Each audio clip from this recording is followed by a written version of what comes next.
هلو معاكم هدير نجيب، لايف كوتش، يوجا انستراكتور، سول دانسر اند ديتوكس كونسلتنت. يمكن الفيديو ده يكون سريع شويه، بس حابه اقول لكم حبه تيبس اند تريكس كده. ساعات كتير بتيجي تفكر انه انا ليه برجع لعلاقات شبه بعضها بتديني نفس الرسائل، زي انه بتديني احساس بان انا تقيل في العلاقه، بتديني احساس ان انا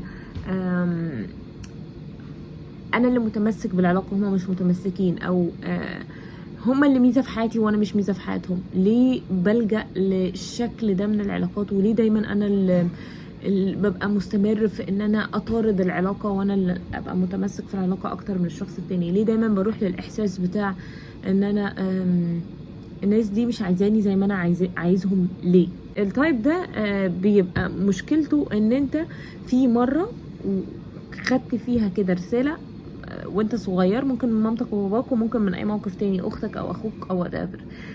خدت رساله انه انا تقيل عليهم، او مش عايزين يلعبوني معاهم، او ما بيحبونيش كفايه، او حاسين ان انا مثلا جيت تطلب من باباك حاجه فحسسك انك تقيل عليه في الفلوس، فقالك لا انا مش معايا، انت كل شويه تطلب حاجات او حاجات كده. كل ده بيخزن في العقل رساله ان انت تقيل، او ان انت ما تستاهلش انك يديك الحاجه دي ببراح يعني. فبيبدا العقل يعمل ايه؟ يبدا العقل يبقى عايز يغير النتيجه دي باي شكل، فيبدا يجيب العلاقات اللي بتديني نفس الشعور، اللي هو بتديني شعور انه انت كتير، انت عايز حاجات كتير قوي وانا مش قادر اديها لك، هو انت فاكر نفسك مين عشان تاخد كل ده؟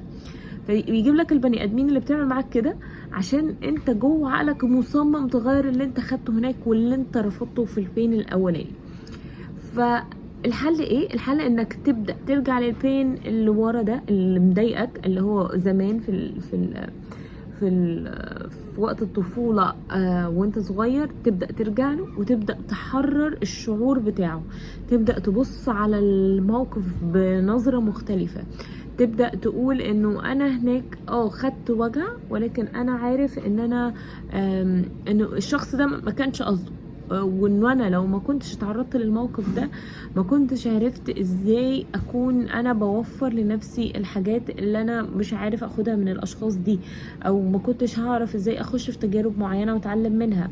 بسبب البين ده انا عشت تجارب معينة زودت لي من المهارات التعاملية بتاعتي. فتبدأ تبص على الموقف اللي كان فيه ألم بشكل تاني، وتبدا ما ترفضش باباك في المعامله اللي هو اداها لك، ما ترفضش اخوك في التعامل اللي هو اداهولك، ما تبصش على المدرسه بنظره كره وغضب، لا بص لها ان هي كان عندها مشكله وكانت بتطلعها فيك. اوكي انت مش مسامحها لان ممكن يجي لك رفض على التسامح، ولكن سامح الصفات اللي فيها، سامح الصفات او الطباع اللي موجوده في باباك.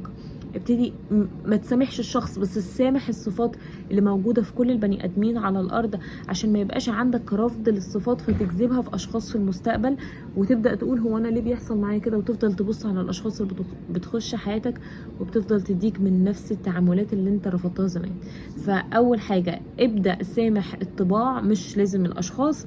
ابدا سامح البين، مش لازم ترفضه او مش لازم تقاومه. ابدا اعرف ان الموقف القديم ده من غيره ما كنتش هتمر بحاجات معينه، هي خلتك تتعلم مهارات تعامليه اكتر.